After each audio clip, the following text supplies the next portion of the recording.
சிம்ம ராசியை பொறுத்தவரை புத்தாண்டு எப்படி இருக்குது அப்படின்னு பார்க்கும்போது ராசிநாதனான சூரியன் உச்சத்தில் தான் இருக்கிறார். சிம்ம ராசிக்காரர்கள் இதுவரை எடுக்கிற முயற்சிகள் எல்லாமே பார்த்திங்கன்னா கடுமையான தோல்விகள் தான் சந்திச்சுட்டு வந்திருப்பாங்க.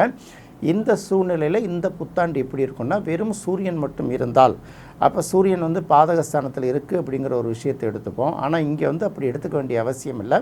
சூரியனோடு சேர்ந்து சுக்கிரனும் இருப்பதால் கண்டிப்பாக அவர்கள் பார்த்திங்கன்னா அவர்களுக்கு ஒரு நல்ல நம்பிக்கை பிறக்கும். தொழில் ரீதியாக இந்த ஆண்டு ஏதாவது ஒரு சாதனை படைக்கணும், குறைந்தபட்சம் இழப்புகள்லேருந்து நம்ம அதிலேருந்து மீண்டு வரணும் அப்படிங்கிற ஒரு எண்ணம் அவர்களுக்கு உள்ளுக்குள்ளே தொடர்ந்து ஓடிக்கிட்டு இருக்கும்.